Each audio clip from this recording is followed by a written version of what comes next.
रूडो ने पूरी तरीके से एमो को पीट दिया है, पर फिर भी एमो ने स्फेराइड जाने वाले लोगों के बारे में बताया है जिनके पंख होते हैं। अगर आपको ये जानना है तो वीडियो को पूरा देखें। तो चलिए स्टार्ट करते हैं। अब एमो अपना पास्ट बताती है जहाँ वो अपनी मॉम के साथ कहीं जा रही है। एमो पूछती है कि हम कहाँ जा रहे हैं। मॉम बताती है कि एक ऐसी जगह है जहाँ सब तुम्हें प्यार करेंगे। अब वहाँ एक आदमी आता है जिसे देखकर मॉम कहती है इस इंसान के अलावा कोई तुमसे प्यार नहीं करेगा, तुम खुश रहोगी। एमो की मदर ने उसे बेच दिया, पर एमो बहुत भोली है। उसे लगता है कि यही उसका लव है। वो आदमी पैसे देकर एमो को लेकर चला जाता है। एमो पूछती है कि हम कहाँ जा रहे हैं। वो बताता है कि तुम्हारे लिए एक परफेक्ट घर है जहाँ हमें कोई परेशान नहीं करेगा। वो आदमी एमो को उसी टावर में ले जाता है और कहता है कि अब से हम यहीं रहेंगे, मैं तुम्हारा हमेशा ध्यान रखूंगा। टावर में बहुत सारे बुक्स, खाना और कपड़े रखे हैं जिन्हें देखकर एमो खुश हो जाती है। एमो पूछती है कि ये सारी चीजें तुमने खुद से खरीदी है। वो आदमी कहता है कि मैं एक सैलरी वाला वर्कर हूँ, मुझे इन सब चीजों में कोई कमी नहीं होगी, पर फिर भी वो लोग मुझसे हेट करते हैं। मैं तो बाहर से नॉर्मल दिखता हूँ, ये बहुत ही क्रीपी है। वो एमो को बताता है कि ये रूम पहले रिचुअल परफॉर्म करने के लिए बनाया गया था, तो हमें रिचुअल करना चाहिए, हम इसे हमेशा साथ में करेंगे। एमो कहती है कि सुनो मिस्टर, जब हम रिचुअल करेंगे तब मेरा हार्ट बीट फास्ट हो जाएगा। वो बंदा कहता है कि ये तो ग्रेट लव है। एमो कहती है कि इस बुक में भी एक लड़की प्रिंस के साथ लव में है। वो बंदा पूछता है कि क्या तुम मुझसे प्यार करती हो। एमो हंसते हुए कहती है कि ये तो लव है। अब वो बंदा एमो को लेटा देता है। एमो कहती है कि ये मेरा पहला प्यार है, मतलब ऐसा फील होता है। अब दरवाजा खुलता है, वो दोनों पीछे मुड़कर देखते हैं। यहाँ एक मास्क वाला बंदा आता है जो इन्हें एक्सक्यूज मी कहता है। उनके साथ एक और आदमी है।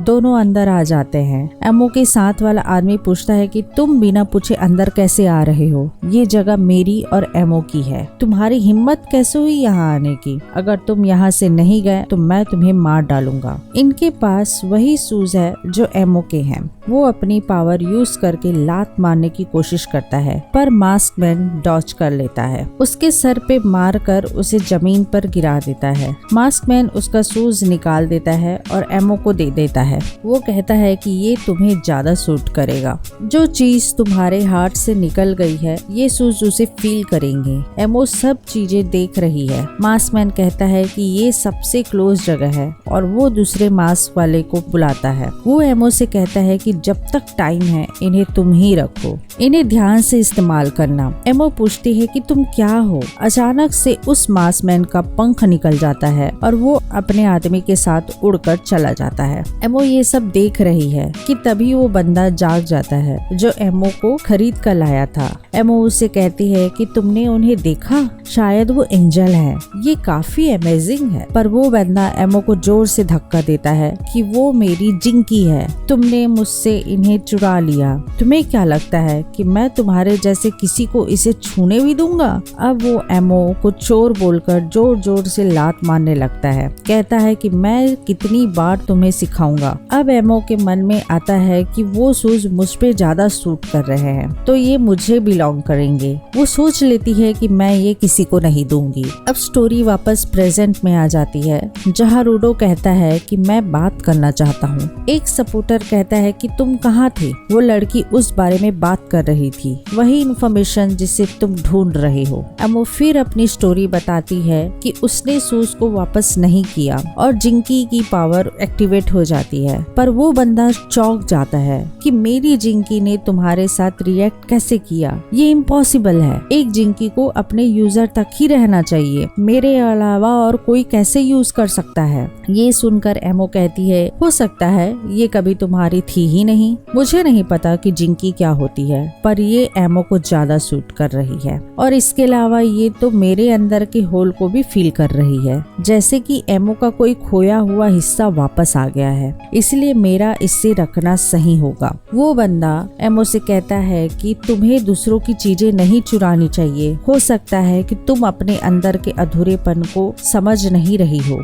एमो कहती है कि तुम्हें भी तो लोगों से चीजें चुराई है, मैं एक अच्छी लड़की हूँ। एंजल्स को ये बात समझ में आ गई और उन्होंने मुझे ये सूज दे दिया। वो बंदा एमो से कहता है कि क्यों ना आज तुम मेरी बात सुनो। वो सूज छीनने लगता है। एमो कहती है कि मेरे अंदर बहुत सारे इमोशंस उबल रहे हैं। एमो ब्रेव बनने की कोशिश कर रही है। एमो कहती है कि मेरी पहली और आखिरी रिक्वेस्ट है कि ये सूज तुम एमो को दे दो। तुम्हें ये क्यों चाहिए? वो बंदा एमो को चिल्ला कर कहता है कि नो, मैं कह रहा हूँ ना, ये मेरी है, सिर्फ मेरी। तुम मुझसे कितनी बार भी कह लो पर मैं इन्हें तुम्हें नहीं दूंगा। अब एमो जोर से चिल्लाती है और कहती है कि मैं सिर्फ इतना ही मांग रही हूँ, तुम क्यों नहीं सुन रहे हो? तुम एमो से प्यार करते हो ना? वो बंदा एमो को लात मारता है और बाल भी खींचने लगता है, पर एमो सूज नहीं देना चाहती। इसी खींचातानी में एमो उसे टावर से धक्का दे देती है और वो नीचे गिरकर मर जाता है। ये देखकर एमो हंसने लगती है,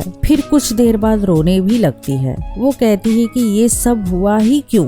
एमो यहाँ क्यों है? मॉम ने मुझे मास्टर से क्यों मिलाया? पर उसे समझ आ जाता है कि उसे बेच दिया गया था। अब एमो हंसते हुए कहती है कि ये लव है। मिस्टर एक अच्छे लवर थे। एमो के अंदर कुछ पावर जाग गई है। एमो डेजर्ट में अलग अलग लोगों से मिलकर उनसे प्यार पाना चाहती है। अब कुछ मंथ के बाद वो एंजल्स वापस आ जाते हैं, पर उन्होंने एक पर्सन को मार दिया था। ये सुनकर सभी चौंक जाते हैं। अब सभी क्लीनर्स आपस में बात करते हैं कि वो एक्चुअल में एंजल नहीं हो सकता। एंजल किसी की पर्सनल अफेयर के बीच में क्यों आएंगे? हो सकता है कि ये लड़की पागल हो और सपना देख रही हो। रियो कहती है कि जो भी हो, उन लोगों ने बाउंड्री क्रॉस की है। एमो कहती है कि उनके पास विंग्स थे। रियो कहती है तो फिर एंजल्स कहाँ से आए और कहाँ गायब हो गए? मुझे समझ नहीं आ रहा। अब एंजिन एमो से पूछता है कि मिस, वो एंजल्स कब वापस आए थे? एमो कहती है 1 महीने पहले। ये सुनकर एंजिन कहता है कि 1 महीने पहले तो रूडो भी यहाँ आया था। अब रूडो थोड़ा सा गुस्सा हो गया है और वो एमो की तरफ बढ़ता है और उसकी बनाई ड्राइंग को दिखाकर कहता है कि ये वही है ना? अच्छा, तो वो वापस यहीं आए हैं और वो 2 लोग थे। रूडो एमो से थैंक यू कहता है। रूडो ये भी कहता है कि मुझे नहीं पता कि तुम मुझे फॉलो कर रहे हो या नहीं, पर अगर तुम यहाँ नीचे जमीन पर हो तो मैं तुम्हें नहीं छोड़ूंगा। मैं तुम्हें ढूंढ कर रहूंगा और तुमसे जान कर रहूंगा कि तुमने रेक्टो को क्यों मारा। मैं तुमसे माफी मंगवाऊंगा और वो भी रेक्टो के ग्रेव के सामने। एमो रूडो से पूछती है कि जिन ग्लव्स को तुमने पहना है वो भी किसी इंसान के थे।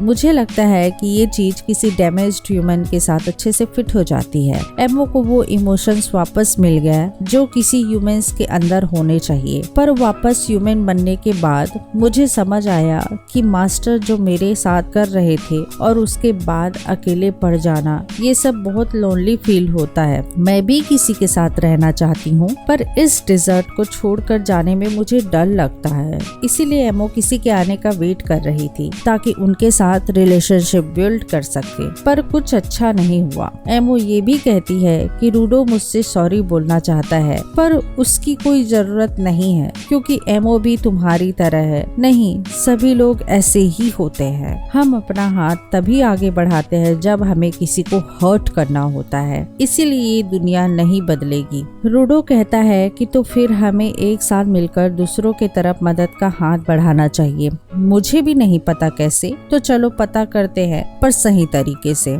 सभी क्लीनर्स वहाँ से जाने वाले हैं। वो लोग एमो को साथ में आने के लिए कहते हैं, पर वो मना कर देती है कि मैं कुछ टाइम और यहीं रहना चाहती हूँ और अपना माइंड क्लीन करना चाहती हूँ। पर रूडो, हम दोनों टाइम टू टाइम बात करेंगे। अब सभी वहाँ से चलने लगते हैं। रूडो एमो को सी यू कहता है। एमो भी उन्हें बाय कहती है। सभी क्लीनर्स गाड़ी में बैठकर जा रहे हैं। वो बात कर रहे हैं कि उस बाउंड्री को कैसे क्रॉस कर सकते हैं, ये नहीं पता, पर एटलीस्ट हमें कुछ इन्फॉर्मेशन तो मिली। इंजिन कहता है कि हमें बाउंड्री क्रॉस करने वाले एंजल्स के बारे में पता चला और रूडो के ग्लव्स के सिंबल वाले जिंकी का भी पता चला। हो सकता है कि वो सूज भी उसी सीरीज का हिस्सा हो। दूसरी तरफ एमो खुश हो रही है और कहती है कि नेक्स्ट टाइम मैं उन्हें रुकने को बोलूंगी। एमो दरवाजा बंद करती है तो उसे 2 शैडो दिखता है। एमो चिल्लाती है कि तुम ये क्या कर रहे हो। अब पता चलता है कि एमो के घर में वही बंदा आया है जिसकी फाइट रूडो से हुई थी। वो कहता है कि डिजर्ट बहुत खतरनाक है, पर एटलीस्ट मुझे यहाँ कुछ तो मिला। दूसरी तरफ फ्रोडो सोच रहा है कि अगर मैं एमो की बात सुन लेता तो फिर उतना गुस्सा नहीं होता। तो ये वीडियो यहीं पे खत्म होती है। अगर आपको ये वीडियो अच्छी लगे तो वीडियो को लाइक करें, शेयर करें एंड चैनल को सब्सक्राइब करें। मिलते हैं नेक्स्ट वीडियो में। Bye bye.